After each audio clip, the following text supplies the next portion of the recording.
Here we have the Technofix Country Tour, item number 301 in its original box. The box is sort of beat. You can see that's vintage tape. It came right off. But at least the box is here. It's a good example. You can see it. And there's your number, 301. Fortunately, it's a much better shape inside. This is a very big model. I'm going to move the box off. I'm going to measure it in half because it's ×2. This is the bottom side of it. It's 23.5 inches, so it's 47 inches when open. Okay, these are the original cars and train, the 3 original keys, and of course, the original base. You can see this has been taped up too. It's an awkward sized toy. That's what makes it so fragile and frail. You can see this is the underside of it. There's no rust. There's a little tarnish, that's expected. Because it's not finished like this one. Like the Big Dipper is finished on the bottom like that. But this is very simple. To get this track, you just open it, and that's it. Everything works. So let's take a look at the cars and the train, or the trolley as they call it, I guess. Here's one sedan. Again, these are the original. They were beautiful, beautiful shape. No rust, no dings on anything on this one either. Technofix make beautiful toys if you take care of them.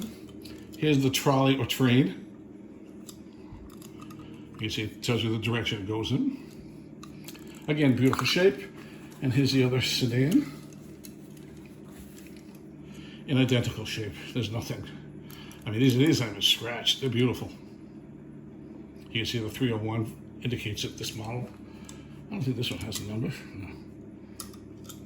This one should also be 301. And here you have the 3 separate original keys, all hallmarked Technofix, as you can see. Okay, so what I'm going to do now is wind them up. And the nice thing about these particular cars, I don't know if you noticed, but here on the track, you have spots like that in here and a trigger. When the car goes over this, you can see how these both go up.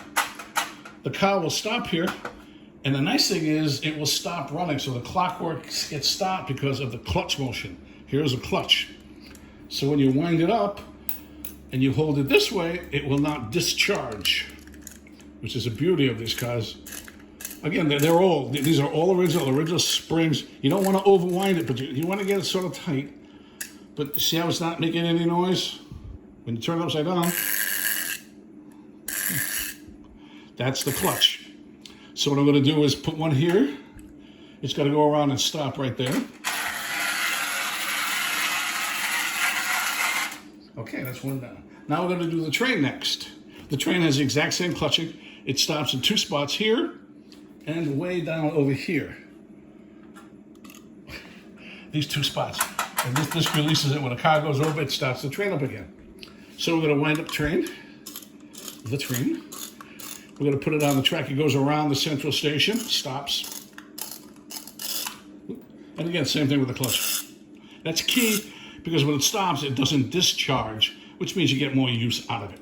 So I'm going to put the train on, go in the way of the arrow. It's going to stop right in front of it, or it should. Sometimes they will continue to go through because it didn't get set all the way. Anyways, let me clean this up a little bit. And we're going to wind up car number 3. Again, they're all the same key. And we're going to put it down right in front of us here. And you'll see it's got you'll see the action. And this again is 100% original. It's all working. It's old, it's temperamental, but the tin is beautiful. No rust, no dings, no dents. And we're going to put it down and back up and follow it all because it's sort of pretty cool to watch. The train didn't go like that. But now you see the cars going around. It's going to come back and it should release the car and the train this time. Hopefully the train will work. Nope, okay. It needs a slight fix.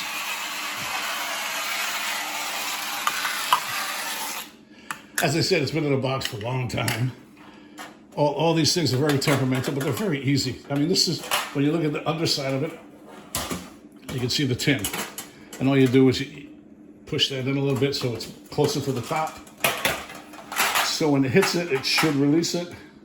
We'll give it a quick test first, so we don't have to do it again. There we go. Okay, we're gonna put the cars on while the train's going. And I mentioned earlier, the train stops there and waits. Now this car will start it all up again. The car and train will go. Once the car hits that pin, the train will take off. So first that car will go up. We'll stop there and this won't continue. When it comes back, we'll hit the pin and release the train. The train goes through the tunnel, it comes back. The car hits this one out, and that one goes. Now, again, there's a lot of action going on here, so you gotta sit back and watch it all.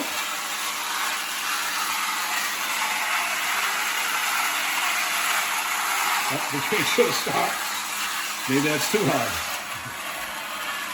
Again, it's temperamental, but it is working really well. Once you tweak out the stupid little rings, it will work fine. It stops there, which is really nice. That one's perfect. This one right here seems to be just a little bit of a problem. Both of them stop. Now they both stop. Now this car should get them both activated. They're a little sluggish, but again, this is, you know, technology from the 50s. Let's see if they both go. Yep. Again, this gets stuck. I manually released it. So let it go again. I'll see if I can get it to work correctly in a second. I know I can. It did before. This is a very minor tweak, which happens a lot when you pack it up.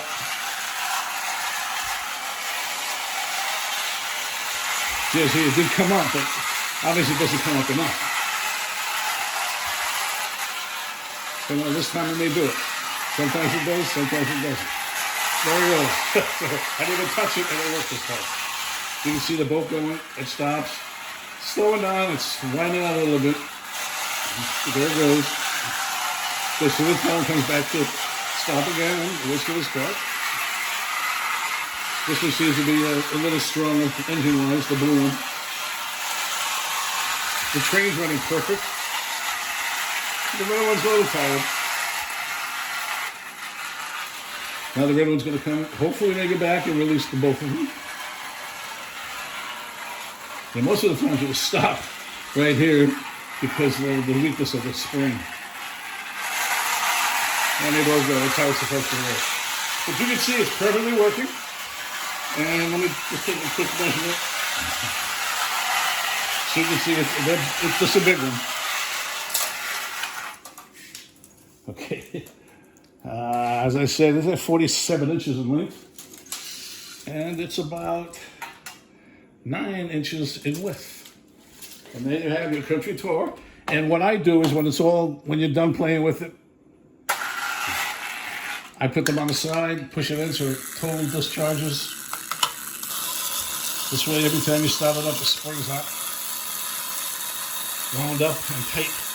So you just let them run out. In the meantime, you hold this baby up and put it back in the box, and there you have it. I thank you for your time. I'll put it back in the box. Thanks again.